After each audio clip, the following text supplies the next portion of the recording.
Hey everybody, what is going on? Maxx here with another Master Duel video for you guys. So today we're coming back to branded Tri-Brigade once again, as I touched on when we did our first video for the Link Festival there with pure Tri-Brigade. I intended to come back to this deck, and of course also we saw in the combo guide as well, which should be linked in the description there.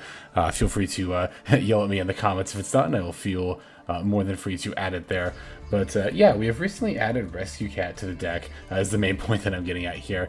To our collection, rather. We were using it in the Link Festival previously, and like I mentioned in the last couple of videos featuring Tri-Brigade, we are now using it in the branded Tri-Brigade deck as well.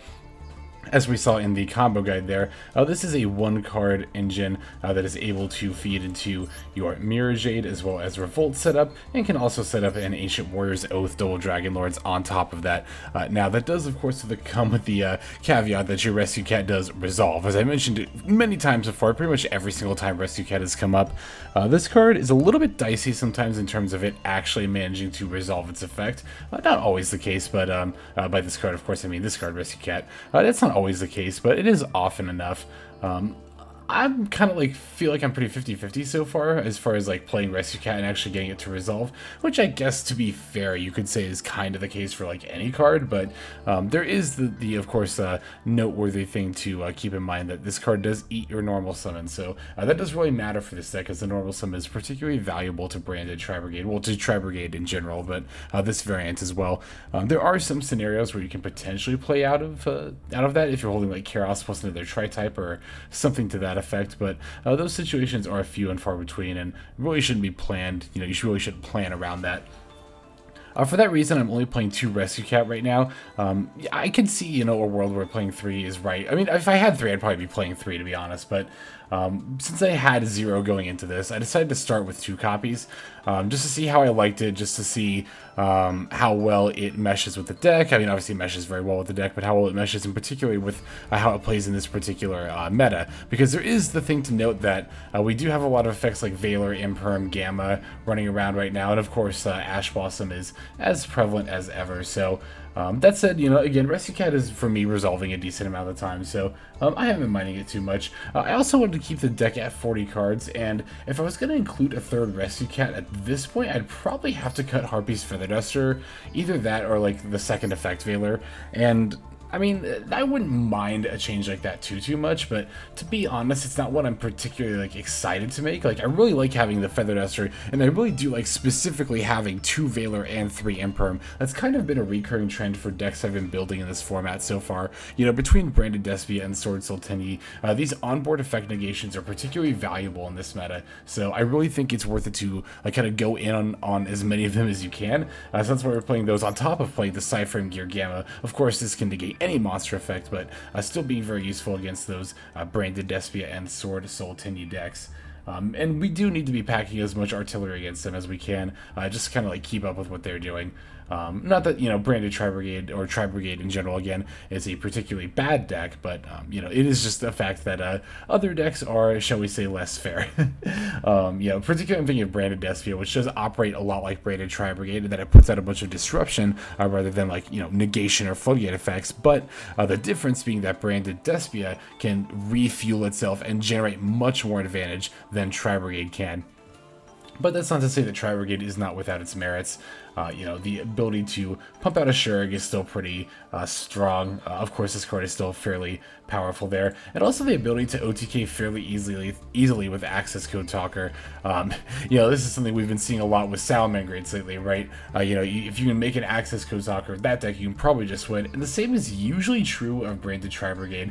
It is not hard at all to win turn 2 or on the follow-up turn 3 if you go first, by pumping out Access Code Talker plus Shrouded. Be that the Shrouded that you just summoned off of a Revolt, or even a Shrouded that you get off of a Tri-Brigade effect. It's usually not too difficult to pull that off, especially if you've already resolved a Revolt, like I said. So yeah, as far as like how the deck operates, you know, Rescue Cat aside, we're not doing too much else different here, so I think I'm just going to go ahead and break down the list card by card, and then we'll go ahead and take a look at some gameplay. So we are playing 1 Psy-Frame Driver to Effect Valor, 3 Tri-Brigade Nervall, 3 Maxx, 2 Psy-Frame Gear Gamma, 2 Tri-Brigade Kerass, 3 Tri-Brigade Kitt, 3 Ash Blossom and Joyous Spring, 2 Rescue Cat, 1 Fallen of Albaz, 2 Tri-Brigade Fraktall, 1 Tri-Brigade Mercourier, 1 Albion, the Shrouded Dragon, 1 Nibiru, the Primal Being, 1 Harpie's Feather Duster, 1 Foolish Burial, 1 Branded Fusion, 2 Fire Formation Tenki, 2 Called by the Grave, 1 Crossout Designator, 3 Infinite Impermanence, 1 Tri-Brigade Revolt, and then finally 1 Branded Sword. The extra deck is going to contain 1 Brigand, the Glory Dragon, 1 Albion, the Branded Dragon, 1 Mirrorjade, the Iceblade Dragon, 1 Salamangreat Almiraj, 1 Predaplant, Verte, Anaconda, 1 Ancient Warrior's Oath, Double Dragon Lords, 2 Tri-Brigade Ferrijit, the Barren Blossom, 1 Tri-Brigade Bearbrumm, the Rampant Rampager, 1 Hraesvelgr, the Desperate Doom Eagle, 1 Tri-Brigade Rugal, the Silver Sheller, 1 Appaloosa, Bow of the Goddess, 1 Access Code Talker, and then finally, of course, 2 Tri-Brigade Shrouded, the Ominous Omen. Alright, so now that we have taken a look at the deck here, let's go and take a look at some games. Alright, so this first duel we're going to take a look at here is against none other than Branded Deskia itself. I figured it'd be good to start off by showing a game where we tackle, of course, the biggest meta threat right now, which is, of course, as we all know, like I said, Branded Deskia. We're going to take the first turn here, but our hand's actually not looking super great. We've only got Tri-Brigade Kitt as a real, like, combo piece here, quote-unquote, you know, so to speak. So I'm just going to have to go into Almiraj and then just kind of pass after that. Of course, I'm going to, you know, search with the Kitt and the Nervall. I'm going to end up adding a Fraktall just for, like, versatility on the next turn. I'll set the Call By as well before passing, so I do at least have Effect Veiler and Called By going into the opponent's turn, which are both fairly relevant effects against most meta decks, particularly, of course, Branded Deskia. So I know in the Choke Points video I mentioned that, you know, I thought it was correct to Veiler the Lubellion, but I've actually seen a couple of comments making pretty compelling points for Veilering / impriming the Alibur, mainly that being that you know, it does tend to leave. It's actually a point that I've made before when talking about like when to negate like search type effects. I've said that before that in a vacuum it's better to do it early because it leaves your opponent with only the cards they've opened with, which are typically less better, right? Their hand isn't as refined, so yeah, that is kind of a reason to negate the Alibur there. So opponent's going to really have no choice but to use a Super Poly with a Deskia Tragedy here. You know, the effects, or the monsters have to be on board for them to fuse, so yeah, that's definitely nice. And because they don't have Fallen of Albaz, they can't actually make the Mirrorjade with the Super Poly there. So they're going to have to go for Masquerade. By shutting down both the Alibur and the Deskia Tragedy, we were able to ensure that our opponent really didn't have any outs, except for what was already in their hand, which is fairly limited there. So I'm going to have to play through some Masquerade damage, and that is actually going to be fairly relevant here. I'm still going to try to do that access code plus what do you call it, the access code plus Shrouded OTK here, but I am going to have to be mindful of the number of effects I'm activating. I should be able to get it well within the, you know, the limit that I need to, though. Alright, so I'm going to go for the Rugal here. Now I'm going to activate Kitt's effect, and I should have 4 Tri-types in Grave. Looks like I do. Now I can summon the Shrouded, and then, you know, because I've got Rugal plus Kitt out, that's a pretty easy access code right there. So, yeah, as you can see, if you've just got, like, a couple of Tri-types in hand, or rather Tri-Brigade monsters in hand, it's really not difficult at all to find that access code plus Shrouded line. Especially, again, if you've already set up a bit of your graveyard going first on turn 1 there. So, yeah, as you can see, this is an example of, like I mentioned, just setting up an OTK on turn 3 with, again, the Shrouded plus Access Code Talker. Easy enough. So let's go and take a look at the next game. So this duel is actually against quite the hybrid. It's Dragonlink, Buster Blade, or Sword Soul? 60 cards? It's an interesting combination, to say the least, but, yeah, it's just was kind of baffled when looking at the deck list, because I was like, okay, I remember playing against like a Buster Blader deck, but I didn't realize it was. Well, I didn't even realize I don't think it was 60 cards like mid game. But yeah, I do remember thinking the Ecclesia was kind of weird in Buster Blader, but then I also kind of remember thinking like, oh, maybe they just play a bit of the engine. Maybe they're going for Sword Soul Iris. I don't know enough about Buster Blader to really make an assessment, but of course I thought it was just a Sword Soul deck. So of course I'm gonna throw out the Gamma against the Ecclesia, given the normal summon. And I remember thinking 3 backward. That's a lot for Sword Soul. It must be a bunch of like call buys, maybe an imperm, crossout designator, a bluff, blackout. That's, you know, that's kind of all the back rows they had to set, but those are all that I'm keeping in mind. So we know it's not call by because we're able to successfully set up the graveyard as Fraktall there. So I'm gonna go ahead and go for the Rescue Cat now that I know call by is not out there, and that actually manages to resolve too. So I'm just like, well, what could these back rows even be? Like bluff Sacred Summit? Question mark? Like, you know, again, I'm still just trying to figure out at this point as I'm playing what I'm playing against. And then this Prelude of the Destruction Swordsman here is definitely going to confuse me even more as they then go for the the Buster Dragon here. So that's going to change all my monsters to Dragon, which, you know, normally you'd think would affect, it actually does normally affect Tri-Brigade quite a bit. Zombie World, you know, is particularly a good card against Tri-Brigade for this exact reason, but I actually managed to have a setup here where it doesn't even really matter that my monsters are Dragon. I'm able to summon a Shurg and banish the Buster Dragon before it's even really relevant. And it was really only relevant to summon this Rurgle to go for the access code, plus Shurg OTK, like I mentioned, so. Yeah, other than that one, I mean, the fact that the monsters are Dragon didn't really affect our turn at all, but yeah, now here is the access code, very familiar, as I've mentioned a few times before. We are often going to pivot into this card, just in order to ensure that we are able to just win the game. I don't know what else you really use access code talker for, but yeah, gonna blow up both the opponent's back row before you attack. I mean, you never know. You could always run into a Mirror Force effect or a Dimension Wall. We just had that game, you know, a few videos ago where we ran into 3-Dimension Wall. I don't remember what deck we were playing at the time. And of course, if I think, oh, well, it's Buster Blade or Sword Soul, so would they really have Dimension Wall? But like, you never know with a deck. One, you never know Unmastered Duel in general, and two, given what the opponent demonstrated and what all this stuff that kind of jammed in the same deck, it's I don't know, you never know. Yeah, battle traps are not very common anymore, but that doesn't mean they're not worth playing around, because you could very still easily run into one. And honestly, like, it's kind of no reason not to clear back rows in a situation like that with the access code, right? Like, we have the materials in graveyard. We're planning on going for turn or game this turn anyway. Why not blow up the back rows and ensure that we can do it? Because I see some people when I play against on ladder, like, not doing that. Like, they clearly have the resources to get rid of my back rows, and they just don't do it. And sometimes they get punished for it. Sometimes they don't. You know, that will always vary. But again, if there's no reason not to do it, then you should be doing it, which in this situation I think was definitely the case.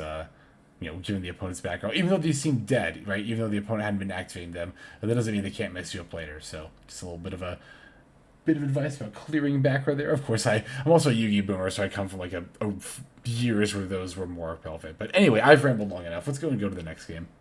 Okay, got another duel against Branded Deskia here.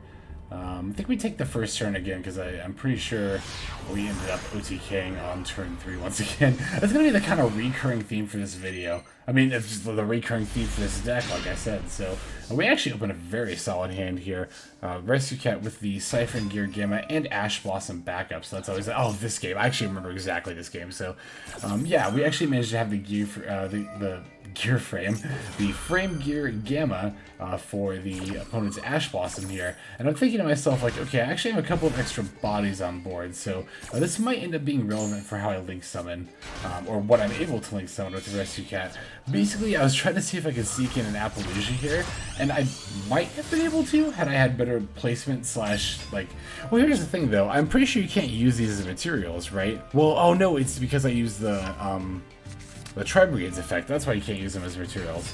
I was trying to remember that mid-game. I was like, yeah, I knew there was a reason I couldn't do it. So even if you're not summoning like a Tri-type Link monster, you still can't go for the Appaloosa, which is what really tripped me up here. It's funny, like in real time as I was playing this turn out, I think I almost ran down on the timer. Like I think I got down to 30 seconds because I was trying to figure out, one, how I was going to pivot into Appaloosa with the typical setup with Rescue Cat here, and two, then later, like, why aren't I able to use these as materials? And of course I forgot.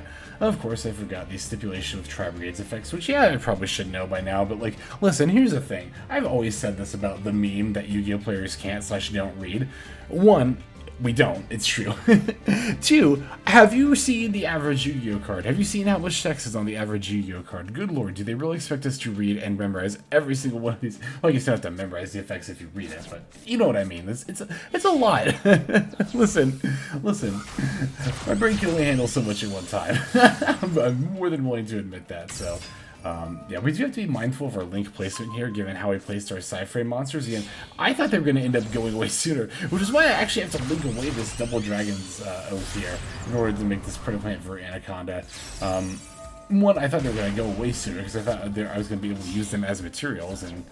well, I don't know. But I can make all the excuses I want. Really, at the end of the day, I just misplayed. But despite our misplay, we're actually still able to set up the Mirrorjade plus Revolt. So, if anything, I'm just going to let that be like a selling point. Oops, sorry about the desk there. If anything, I'm just going to let that be a selling point of this deck, right? We even had the Mercourier in hand, too.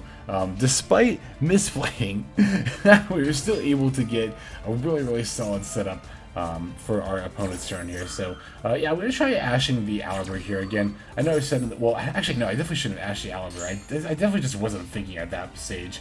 I don't know if I thought this was Veiler or something. I must have also just been flustered because I was about to run out of time. That's actually exactly what it was, because I just, you know, like I said just now, I had like 30 seconds left on the clock at this point, so, again, a more composed Hexlex would have remembered the choke points video that we just made, where we talk about ashing the branded fusion and not the Albert, but a 30 seconds left on the clock left Hexlex is definitely more prone to just kind of shotgun effects that are able to be activated. Plus, I mean, I did also have the Mercourier in hand and the Revolt. Well, having the Revolt face down was the main thing I was thinking about, because I was thinking to myself, like, shit, I don't know if I'm going to have enough time to resolve this Revolt if I need to, which is one of the reasons I just shotgunned the Ash there as well, so, you know, that's no excuse.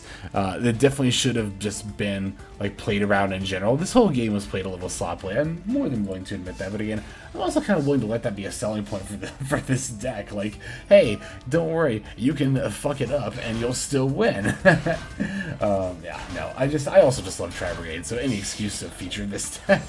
I do also plan on featuring more pure Tri-Brigade from the Link Festival there, so do be on the lookout for that video as well, if you're interested in seeing more of that. But, like, I think the opponent definitely conceded very prematurely here. Like, you know, obviously I did have lethal with the ability to search off of the, you know, Nervall there. That with the Shrouded and Mirrorjade already on board was a pretty easy lethal, but I don't know. I still think that they could have, like, I don't know.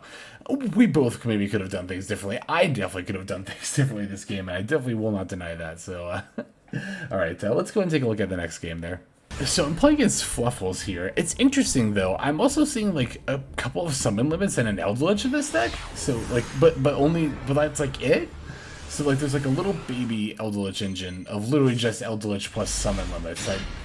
Interesting choice in the opponent there, but in any case, we're going to take the first turn, and we opened kind of like a smorgasbord of like options here as far as plays to make. We opened like the Tenki for the Fraktall, and we have a couple of kits and the Rescue Cat in hand, so I'm going to go ahead and Fraktall, but just directly for Nervall. I do want to keep a kit in the deck, obviously for the Rescue Cat to be able to pull that here.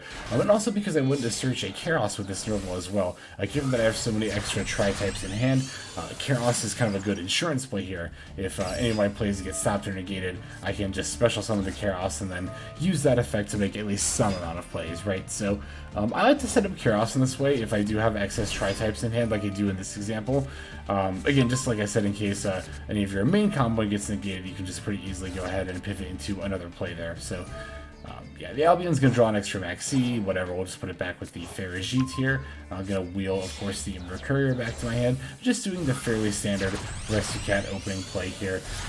And if you're wondering like how this is all exactly played out, you'd rather see it like slowed down and explained step by step, check out the description for that combo guide that'll show you not just this opening line, but other opening lines that the branded Tri-Brigade deck is able to pull off there. So, but yeah, we're able to set up the Mirrorjade plus Revolt here, and as we have the Mercourier in hand as well. We actually typically end with the double Dragon Lords here too. I don't have that here. Oh, because I didn't go for the Shroud. I think actually, funnily enough, I think I might have slightly screwed up my own combo that I do correctly feature, don't worry, in the combo guide there. But in any case here, yeah, opponent's going to Toy Vendor. I'm totally fine with them pitching the Poly there. That's definitely a-okay. I think they did because they thought they were going to search another with the chain, but I'm going to go ahead and Mercourier that. Because I know this Edge-Up chain is... wow, I totally forgot they conceded at that point. I was just about to say this Edge-Up chain and its advantage is going to be really important to what the opponent's plays are going to be moving forward. Because, you know, I know enough from Branded Deskia to know that, oh yeah, Edge-Up chain, of course, you search Fright for a Patchwork off of that. And, you know, it would be even better in a Fright for deck, or a Fluffle deck, right, than even in Branded Deskia there. So, of course, that's going to be the card that I want to stop there. And that does end up being the correct play and ends up... getting the concede for our opponent there. This is kind of something I think I should have touched on a little bit more potentially in the choke point video, which is like general choke points. Like, I don't know Fluffle's combos well enough to know, or the deck in general well enough to know that that was the best point to use Mercourier, but again, just kind of extrapolating on knowledge I know from playing Branded Deskia, from knowing of Fright for a Patchwork, I kind of just gathered that, you know, stopping that kind of advantage was probably going to be pretty important. The fact that they discarded Poly was also a pretty big tell. Given they discarded that, I really figured that they thought they were just going to have access to another one. I don't know if maybe they just thought I wasn't going to, like, because I still could have had Ash Blossom too, right? I don't know if they... I don't know what my opponent was thinking there. Maybe that was the only real best thing to discard. Again, I don't know enough about Fluffle, but I do know that Polymerization is a fairly important card to them, so I guess I'm also just kind of curious as to what the rest of my opponent had in hand, given that that's what they discarded. But in any case, we've got one more game to show. Let's go ahead and jump straight into it. Alright, last duel of the video here is going to be against a Shark deck, so... it's running all the new like water support from the latest pack. Funnily enough, though, I actually was not anticipating that I was playing against a Shark deck when I queued up against this opponent, and I'll show you what I mean here when they take their turn. But I want to start with my turn here, opening with the Fraktall. Now, I'm looking at my hand here, and I'm kind of thinking, like, you know, because I did show off in the combo guide that you can, you know, do the Mirrorjade plus Revolt setup with just Fraktall. You do have to discard 2 cards with Bearbrumm, but it is possible. Looking at my hand here, though, I'm not, like, super sure it's what I want to do, but, you know, given that my opponent hasn't really stopped anything, or, you know, used the hand trap at this point, I'm totally fine discarding the call by here, and I'm just actually going to end up going for Appaloosa rather than doing, like, the whole Verte setup here. I'm going to do Appaloosa plus Revolt, because I do want this Branded Fusion back in the deck, but that said, I don't want to, of course, you know, I want to be able to, because rather not... I want to. Blah, words mixing them up. Yeah, I want to be able to reuse that later. And it's not too hard to go into Verte with like a top deck Tri-Brigade monster. So being able to set up a Mirrorjade later is potentially pretty good. The other card that we ended up throwing out was the Gamma. Yeah, so yeah, I actually was kind of, I didn't realize it was going to play out that quickly. The point I was going to lead into is that I initially went into the turn thinking that like I probably wasn't going to use Bearbrumm's effects, but then I really took another look at my hand, and like I mentioned, you know, the opponent hadn't really used anything like Ash, Maxx, Hraesvelgr at that point yet, so I figured it was probably safe to pitch to call by. And then of course the Gamma, given that I was going to play on having, you know, an end board, wasn't going to be particularly useful either. I did also consider discarding the Branded Fusion, but like I said, I did actually end up wanting to put it back because I was going to have to put something back with the Bearbrumm anyway in order to search the Revolt, and I figured, you know, the Branded Fusion for the potential setup on the next turn would probably just overall be better than having... Well, I'd probably put back Gamma otherwise if I end up discarding the Branded Fusion or maybe like Call By or something. I just figured it added more to later in the game, so that's why I decided to kind of like play that out the way I did. Plus, you know, it might not be like our typical setup, but Appaloosa, 3 material Appaloosa, plus Ash, plus Revolt is definitely not bad at all. It's actually very reminiscent of like old school, I say quote unquote old school, it's like earlier this year, but like season 1, 2, 3, Tri-Brigade this is a very like not an uncommon setup at all. It was the again 3 material Ash with the Revolt and the Ash, or the 3 material Appaloosa with the Revolt, and then like another hand trap like Ash in hand. So opponent's gonna play the Buzzsaw Shark. They're gonna normal summon it, and I'm immediately gonna flip Revolt. And you might be thinking like, you're kind of shotgunning that kind of quickly, aren't you? But the reason I actually shotgunned it here was because I did not think I was playing against Sharks. I actually thought I was playing against Crooked Cook, rather. I always want to call it Crooked Crook. That's kind of an not an oxymoron. It's just a bit repetitive there, but no, Crooked Cook.